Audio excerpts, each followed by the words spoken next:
Visuals घ्या. हो, visuals घ्या. आमची मीटिंग झाली की मग आम्ही फक्त विज्युअल्स घेतो. हां.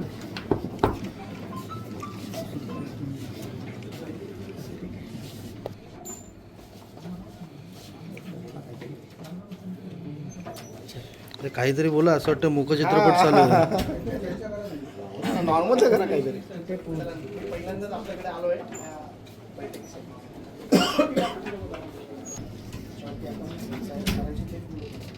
हे इमारतींमध्ये जे लोक राहतात खूप रहिवासी आपल्याकडे आहेत. आपल्याला फक्त 2022ची केस किंवा 23ची केस माहिती आहे जी आपण फाईल केली.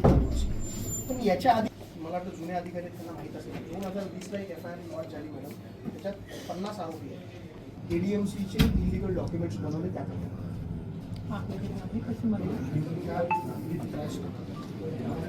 फिर्यादीचं नाव तुम्हाला देतो सगळं. बँकेने गुन्हा का दाखल केला? त्यांच्याकडे फॉर्म डॉक्युमेंट काढून लोन केलं. बँकेने हा गुन्हा दाखल केला. बँकेने गुन्हा दाखल केला. सेंटरला बघा. काही गोष्टींची पार्श्वभूमी आज सर्व नागरिकांना आणि सर्व जनतेला कळणे गरजेचं आहे की आज आपल्याला दिसतंय की या 65 इमारतींवरती कारवाई होते, पण याची पार्श्वभूमी कोणीच समजून घ्यायला तयार नाही. ती पार्श्वभूमी आज सांगण्यासाठी आम्ही आयुक्तांकडे आलो होतो. 2020मध्ये एक पहिली FIR झाली.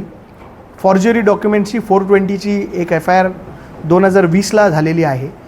त्याच्यानंतर 2022ला एक FIR झाली. सेम फॉर्जरी महापालिकेचे खोटे दस्तावेज बनवून बँकांकडनं लोन घेतल्याची ही केस होती. या केसमध्ये जे आरोपी आहेत त्या सगळ्या बिल्डिंग्सची नावं घेऊन ज्या बँकांनी केस दाखल केली त्याच आधार घेऊन संदीप पाटील यांनी जनहित याचिका दाखल केली. आणि जेव्हा या जनहित याचिकेची चौकशी सुरू झाली त्याच्यानंतर KDMCनी गुन्हा दाखल करून या 65 इमारतींची नावं त्याच्यामध्ये टाकली. मूळ मुद्दा असा आहे की ज्या पहिले 2 FIR झाला त्याच्यामधले आरोपी कोण आहेत, त्याच्यामधले हे डॉक्युमेंट्स बनवणारे, खोटे कागदपत्र तयार करणारे आणि खोट्या कागदपत्रांच्या आधारावरती नॅशनलाइज बँकांमधनं लोन घेऊन मोठा भ्रष्टाचार करणारी ही लोकं कोण आहेत हे शोधणं अत्यंत गरजेचं आहे. आज डोंबिवलीतल्या सर्वसामान्य 6,500 लोकांच्या घरामध्ये जे वातावरण आहे ते या फॉर्ज डॉक्युमेंट करणाऱ्या ही जी टोळी आहे डोंबिवलीतली, गँग्स ऑफ डोंबिवली, यांच्यामुळे ही परिस्थिती आज डोंबिवलीमध्ये या सर्वसामान्य लोकांच्या घरामध्ये निर्माण झाली आहे. माजी आयुक्तांना भेटल्यानंतर हीच पहिली विनंती होती की हे जे डॉक्युमेंट्स बनवणारे, हे जे गँग्स आहेत, हे जे मोठं रॅकेट आहे याचा कुठेतरी खुलासा झाला पाहिजे. कारण आपण बघितलं तर या बँकांनी जी लोन दिली आहे तिची रक्कम जवळजवळ 2,000 कोटी रुपयापर्यंत आहे. PM आवास योजनेतनं जे पैसे मिळाले त्याची रक्कम जवळजवळ 100 कोटी रुपयापर्यंत आहे. माझं म्हणणं आहे एवढा मोठा घोटाळा करणारे आज पोलीस संरक्षणामध्ये फिरत आहेत.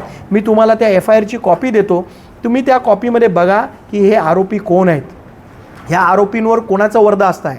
आणि माझी तर पोलीस आयुक्तांना देखील विनंती राहील की हे जे पोलीस संरक्षणामध्ये फिरणारे जे आरोपी आहेत यांच्यावर तात्काळ यांना अटक झाली पाहिजे या केसमध्ये आणि यांना जेलमध्ये टाकलं पाहिजे ज्यांनी आज या लोकांना रस्त्यावर आणण्याचं काम केलेलं आहे. नाव काय एखादा आरोपी? मी आता सगळ्या आरोपीची तुम्हाला लिस्ट देतो. राजकीय वर्धा असलेले लोक आहेत. FIR मध्ये दुसरंच नाव आहे, दुसरा आरोपी आहे. म्हणजे प्रथम 5 आरोपी असतात ते मुख्य आरोपी असतात आणि यांच्यावरती संघटित गुन्हेगारीचा कलम लावून यांच्यावरती गुन्हे दाखल करावे अशी मी विनंती मुख्यमंत्र्यांना देखील करणार आहे.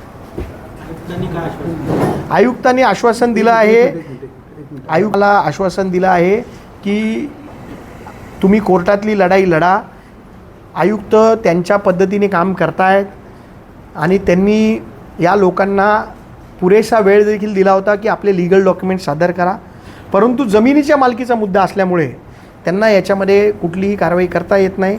पण मी त्यांना सांगितलेलं आहे की सहानुभूतीपूर्वक या लोकांचा विचार तुम्ही केला पाहिजे. 10वी 12वीच्या परीक्षा होईपर्यंत तरी या बिल्डिंगवर कुठलीही कारवाई झाली नाही पाहिजे याच्यासाठी त्यांना विनंती आम्ही केलेली आहे. काल तुम्ही जे मुख्यमंत्री संदर्भात तुम्ही बोलले होते की मुख्यमंत्री नाही, मी तुम्हाला संवेदनशील मुख्यमंत्री का म्हणालो होतो की देवेंद्र फडणवीस साहेबांचा प्रत्येक गोष्टीमध्ये अभ्यास आहे आणि त्यांच्याकडनं प्रचंड अपेक्षा आम्हाला आहेत. म्हणून आमच्या पक्षप्रमुखांनी देवेंद्र फडणवीसांची साहेबांची वेळ घेतलेली आहे आणि लवकरच आम्ही सर्व पदाधिकारी जाऊन त्यांना भेटून ही वस्तुस्थिती सांगणार आहे. आणि या 65 बिल्डिंगमध्ये राहणाऱ्या जवळजवळ 3-3.5 हजार परिवारांना 10-12 हजार लोकांना देवेंद्र फडणवीसांकडनं न्याय मिळायला अपेक्षा आहे आम्हाला.